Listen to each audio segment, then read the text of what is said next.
Happy Mom Day everyone! Welcome back to my channel. This is Momshie Sophie, and for today I'll be creating a virtual graduation makeup look.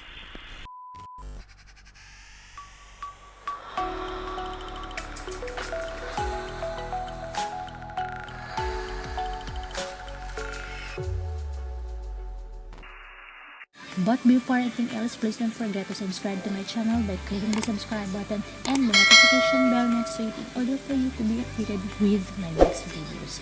So, let's start. Start tayo by prepping my skin with Korea Aqua Moisturizing Glow Concentrated Brightening Strengthening with Niacinamide plus Berry Complex.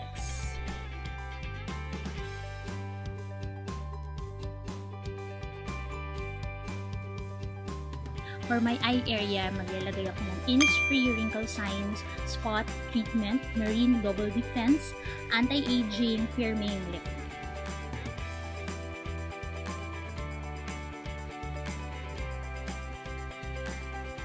Next is Sunglow by Fresh Sun Mist SPF 50 PA+++.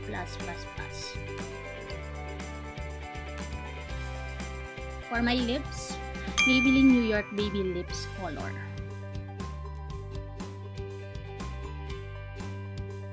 This time for my base, I'll be applying Detail Makeover Liquid Foundation Matte Finish in Sandy Beige.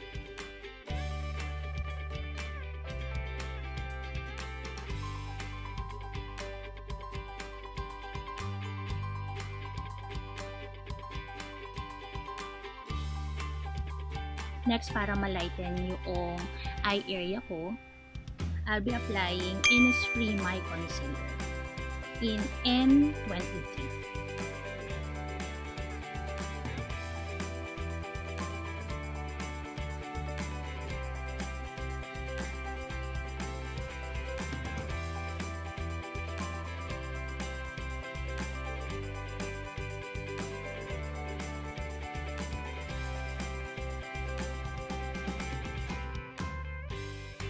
Para magtagal yung makeup base ko, i-bake ko yung area kung saan madalas ako nag-oil up.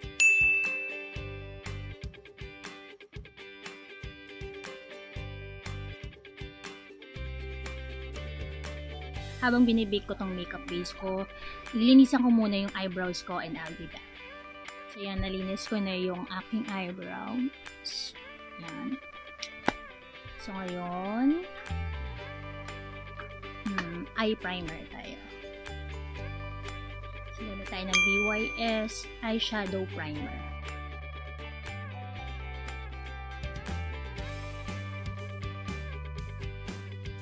For my eyeshadow, I'll be applying Ecru Squad Palette 15 Colors Eyeshadow by Detail Makeover. So for my eye base, ito muna gagamitin ko. Yung Biscuit.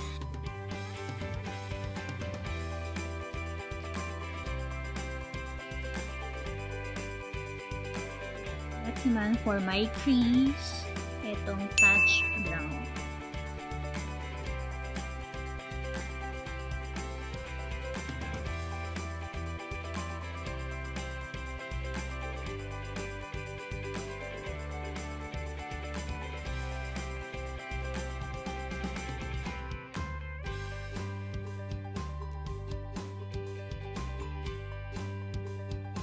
So, yung shade na nilagay ko dun sa crease ko, yun rin naman yung ilalagay ko dun sa lower lash line ko.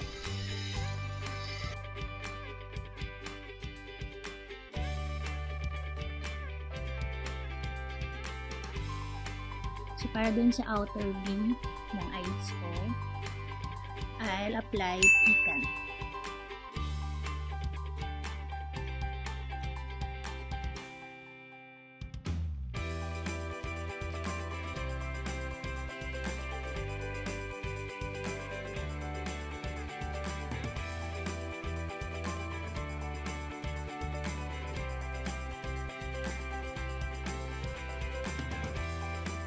Next, maglalagay ako nitong shade na to, itong Suntan, doon sa center eyelid ko.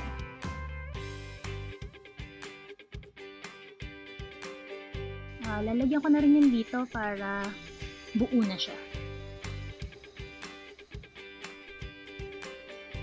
So, from the inner corner, papunta dun sa center.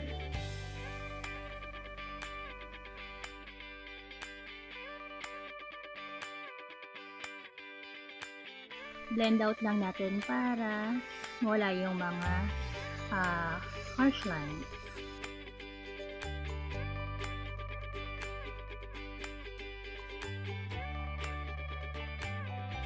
Next, Careline Graphic Liner Waterproof.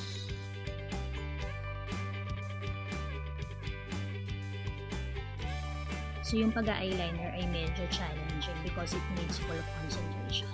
Kaya babalikan ko kayo pag natapos na ako. So, nakapaglagay na ako ng eyeliner. Next naman itong aking eyebrows. For my eyebrows, gamitin ko itong Nichido in Chestnut.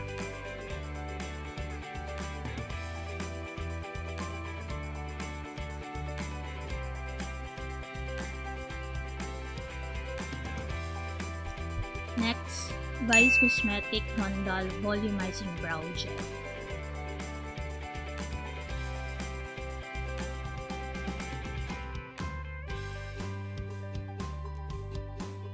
So, para buhay na buhay yung eyes ko, nilagyan ko na Nichido Gorgeous Eye Pencil itong lower lash line.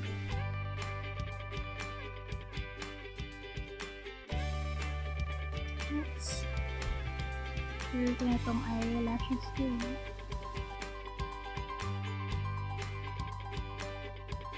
Hindi na magalagay ng falsies kasi naka-eyeglasses din naman. Kaya, mag-apply na ako ng Maybelline New York The Hyper Curl Waterproof Mascara.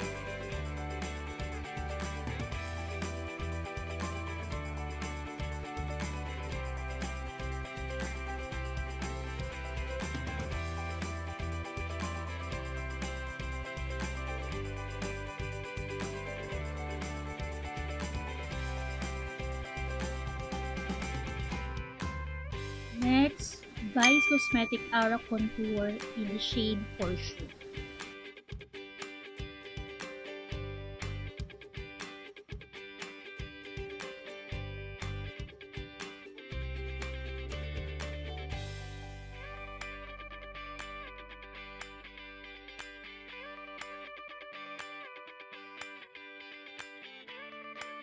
For my blush, I'll be applying Careline Oil Control Blush On in Starlight Shine.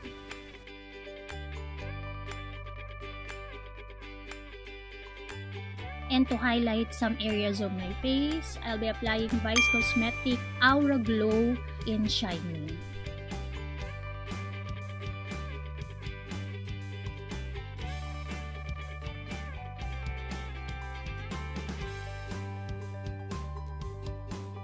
And for my lips, BYS Cosmetic Phenomenal Matte Liquid Lipstick in Kyemerut.